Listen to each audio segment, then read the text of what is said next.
Hello दोस्तों, नमस्कार। GK Educare point में आपका स्वागत है। दोस्तों, आज हम लोग आधुनिक भारतीय इतिहास से जुड़े हुए एक टॉपिक पढ़ेंगे। टॉपिक है गवर्नर जनरल।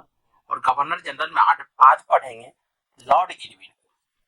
और लॉर्ड इरविन, इनका शासनकाल 1226 से लेकर 1926 से लेकर 1931 ईस्वी तक रहा। चलिए, इनसे जुड़े हुए जो तथ्य दिए गए हैं उन तथ्यों को एक एक करके देखते हैं। कह रहा है लॉर्ड इरविन, इनका शासनकाल 1926 से लेकर 1931 ईस्वी तक रहा। 3 फरवरी 1928 ईस्वी साइमन कमीशन बंबई पहुंचा था।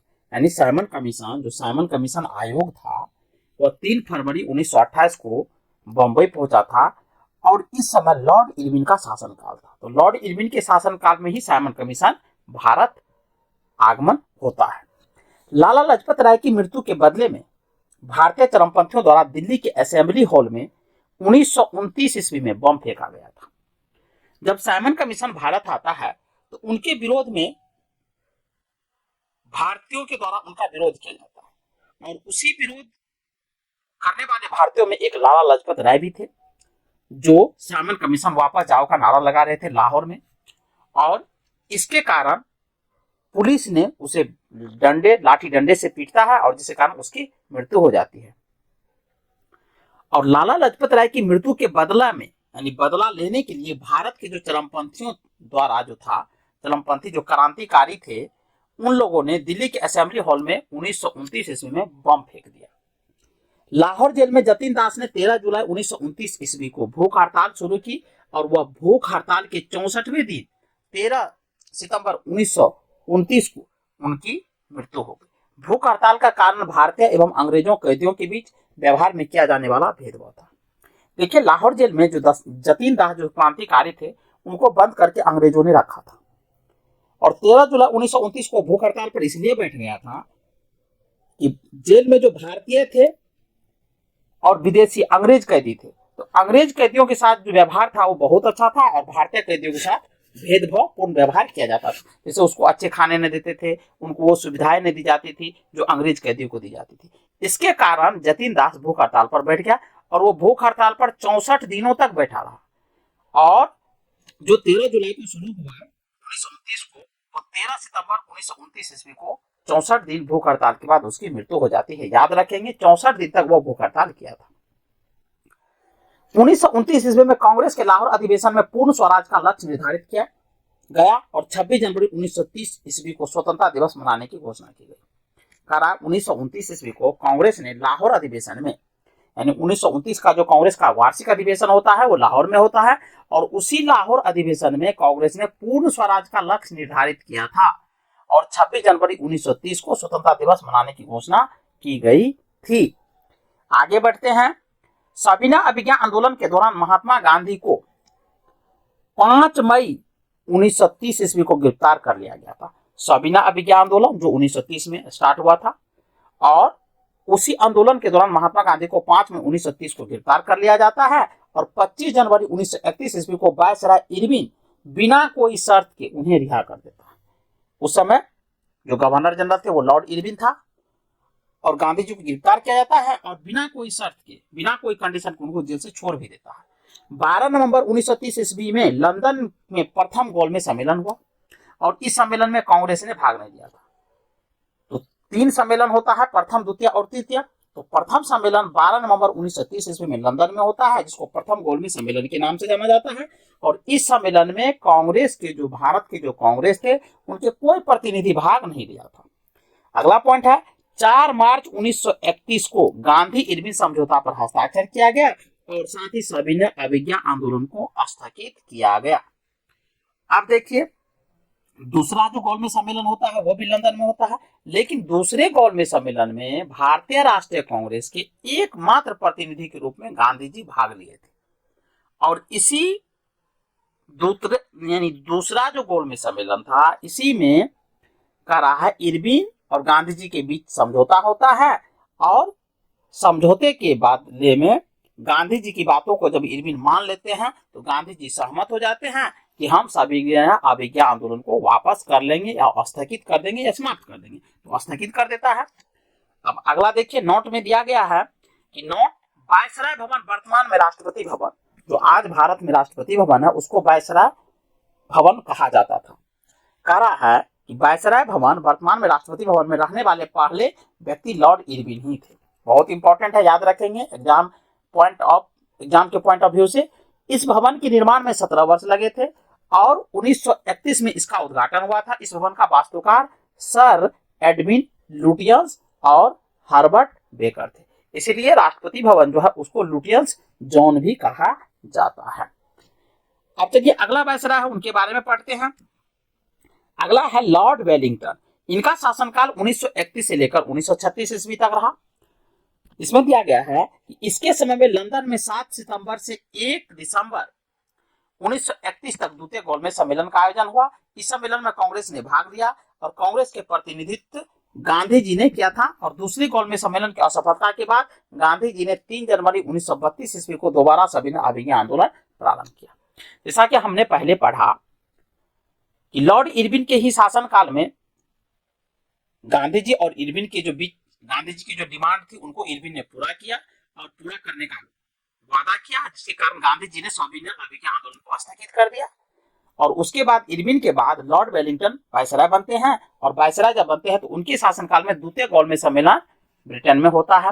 और इस सम्मेलन में भारतीय राष्ट्रीय कांग्रेस के एकमात्र प्रतिनिधि के रूप में गांधी जी भाग लिए थे, लेकिन द्वितीय गोलमेज सम्मेलन में असफलता के बाद, लेकिन इस सम्मेलन में गांधी जी तो भाग लिए, लेकिन गांधी जी की जो मांग थी वो मांग को लंदन में माना नहीं गया था द्वितीय गोलमेज सम्मेलन में, जिसके कारण गांधी जी ने 3 जनवरी 1932 ईस्वी को दोबारा सविनय अभियान आंदोलन प्रारंभ कर दिया।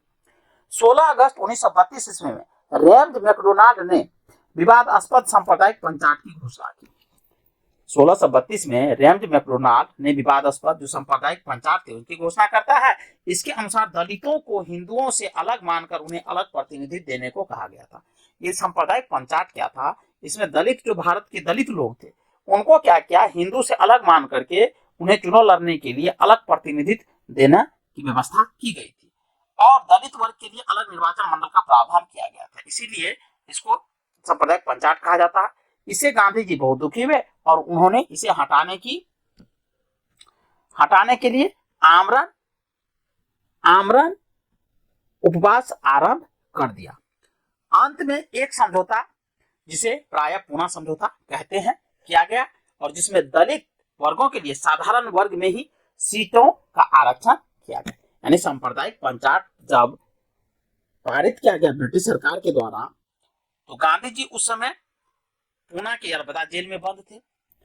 तो गांधी जी को जब ये सूचना मिलती है तो गांधी जी ने भारतीय समाज को बढ़ते हुए देखते हुए, भारतीय समाज जब बढ़ रहा था और उसमें भारतीयों का हाथ था, तो उससे दुखी होकर के वो आमरण अनशन पर बैठ जाते हैं। और जब आमरण अनशन पर बैठते हैं तो बाबा साहेब भीमराव अंबेडकर जो है पूना जेल में जाता है, उनसे मिलता है, उनसे वार्तालाप करता है और वार्तालाप करने के बाद भीमराव अंबेडकर और गांधी जी के बीच समझौता हो जाता है। उसी समझौता को पूना समझौता कहा गया है। और इस समझौता के तहत जो साधारण वर्ग की जो सीट थी उसी में से दलितों के लिए सीट को आरक्षित किया गया था। तो पूना समझौता 24 सितंबर 1932 को हुआ। किनके बीच? तो गांधी और बाबा भीमराव अंबेडकर के बीच। 17 नवंबर से 24 दिसंबर 1932 ईस्वी तक लंदन में तृतीय गोलमेज सम्मेलन का आयोजन हुआ। कांग्रेस ने इसमें भाग नहीं लिया। तो देखिए तीसरा गोलमेज सम्मेलन कब होता है? तो 17 नवंबर से 24 दिसंबर 1932। बहुत ही इंपॉर्टेंट डेट है, ये याद रखेंगे। तो तीसरे गोलमेज सम्मेलन में भारतीय राष्ट्रीय कांग्रेस की तरफ से तो कोई भाग नहीं लेता है। पहला में भी नहीं लेता, दूसरा में गांधी जी भाग लेते हैं। बिहार में 1934 में भयंकर भूकंप आया था। 1934 ईस्वी में भयंकर भूकंप आता है बिहार में। अगला पॉइंट है भारत सरकार अधिनियम 1935 पास किया गया और इस अधिनियम ने ब्रिटिश भारत में प्रांतीय स्वायत्तता शुरू की थी। भारत सरकार द्वारा 1935 ईस्वी में जो भारत सरकार अधिनियम पारित किया गया, इसी अधिनियम ने ब्रिटिश भारत में प्रांत की स्वायत्तता यानी प्रांत को स्वायत्तता देने की बात कही गई थी 1935 के अधिनियम के माध्यम से। लॉर्ड वेलिंगटन ने कांग्रेस के बंबई अधिवेशन 1915 ईस्वी में जो हुआ उसमें हिस्सा लिया। इस अधिवेशन की अध्यक्षता सर सत्येंद्र प्रसाद सिन्हा ने की थी। लॉर्ड वेलिंगटन ने कांग्रेस के बंबई अधिवेशन 1915 ईस्वी में हिस्सा लिया और इस अधिवेशन की अध्यक्षता सर सत्येंद्र प्रसाद सिन्हा ने की थी। अब अगला है वायसराय, वह लॉर्ड बेवेल। लॉर्ड बेवेल के बारे में पढ़ते हैं। लॉर्ड बेवेल का शासनकाल 1944 से लेकर 1947 ईस्वी तक रहा। वायसराय बेवेल ने 25 जून 1945 ईस्वी को शिमला में एक सम्मेलन बुलाया। इस सम्मेलन में कांग्रेस प्रतिनिधित्व मंडल का नेतृत्व अबुल कलाम आजाद ने किया था। गांधी जी ने सम्मेलन में भाग नहीं लिया, यद्यपि वे शिमला में उपस्थित रहे। सम्मेलन के दौरान मुस्लिम लीग द्वारा यह शर्त रखी गई कि वायसराय की कार्यकारिणी परिषद में नियुक्त होने वाले सभी मुस्लिम सदस्यों का चयन वह स्वयं करेंगे। मुस्लिम लीग का यह आइडियल रुख, यानी इस बातों पर वो अड़ गया, रुख 14 जुलाई तक बना रहा। अतः बेवेल 14 जुलाई 1945 ईस्वी को सम्मेलन को विफलता की घोषणा कर दी।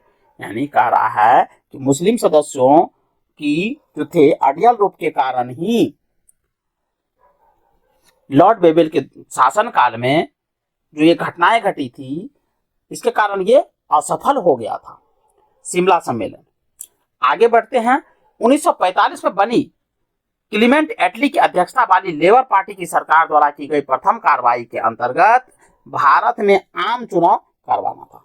देखिए 1945 में क्लीमेंट एटली की अध्यक्षता में लेबर पार्टी की सरकार सत्ता में आई थी ब्रिटेन में, और कहा है की गई प्रथम कार्रवाई के अंतर्गत भारत में आम चुनाव करवाना था। दिसंबर 1945 ईस्वी में घोषित चुनाव परिणामों में केंद्रीय विधानसभा तथा प्रांतीय विधानमंडलों में कांग्रेस को पर्याप्त बहुमत मिला। केंद्रीय विधानसभा में कांग्रेस को निर्वाचित क्षेत्रों में 91.3% मत मिले। मुस्लिम लीग ने सभी मुस्लिम सीटें जीत ली थी। प्रांतीय विधानमंडल में कांग्रेस को बंबई, मद्रास, संयुक्त प्रांत, बिहार, उड़ीसा और मध्य प्रांत में पूर्ण बहुमत मिला। मुस्लिम लीग को बंगाल तथा सिंध में बहुमत मिला। पंजाब में कांग्रेस, अकालियों और यूनियनिस्ट पार्टी की साझा सरकार बनी थी। अब पढ़ते हैं कैबिनेट मिशन के बारे में। कैबिनेट मिशन 1946 ईस्वी में भारत आया था। इस मिशन के सदस्य थे Stafford Cripps, Pethick Lawrence, A B. Alexander. बहुत इंपॉर्टेंट है, याद रखेंगे। 3 मेंबर्स थे और तीनों में जो थे स्टैफोर्ड क्रिप्स, पैथिक लॉरेंस और ए.बी. अलेक्जेंडर। 20 फरवरी 1947 ईस्वी में प्रधानमंत्री लॉर्ड क्लीमेंट एटली, जो लेबर पार्टी से सत्ता में आए थे, ने हाउस ऑफ कॉमन्स में यह घोषणा की कि जून 1948 ईस्वी तक प्रभुसत्ता भारतीयों के हाथ में दे देंगे। यानी लेबर पार्टी की जो सरकार थी, क्लीमेंट एटली जो प्रधानमंत्री थे, उसने घोषणा कर दिया 20 फरवरी 1947 ईस्वी को कि जून 1948 ईस्वी तक भारत को आजाद कर देंगे, यानी भारतीयों का शासन प्रशासन भारतीयों के हाथ में सौंप देंगे। अब चलिए आगे पढ़ते हैं लॉर्ड माउंटबेटन के बारे में। मार्च 1947 से जून 1948 ईस्वी, लॉर्ड माउंटबेटन सत्ता हस्तांतरण के लिए 24 मार्च 1947 ईस्वी को भारत का गवर्नर जनरल लॉर्ड माउंटबेटन को बनाया जाता है। यानी सत्ता हस्तांतरण, यानी ब्रिटिश के हाथ में जो भारत की सत्ता थी उसको भारतीयों को सौंपने के लिए लॉर्ड माउंटबेटन को गवर्नर जनरल बनाया जाता है। 3 जून 1947 ईस्वी को माउंटबेटन योजना घोषित होती है। इसमें भारत विभाजन शामिल था। यानी माउंटबेटन योजना जो 3 जून को घोषित की जाती है, तो उसमें भारत की जो विभाजन थी, भारत और पाकिस्तान जो अलग बनेगा, भारत से अलग होकर के पाकिस्तान, उसकी व्यवस्था था माउंटबेटन योजना में।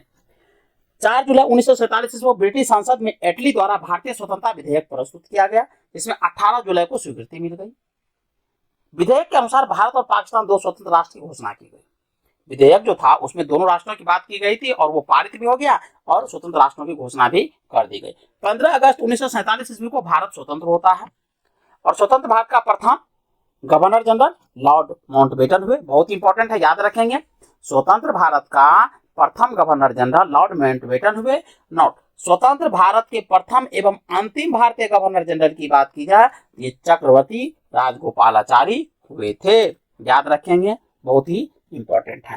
तो चलिए दोस्तों, आज के वीडियो में बस इतना ही। मिलते हैं नेक्स्ट वीडियो में नए टॉपिक के साथ। तब तक के लिए जय हिंद।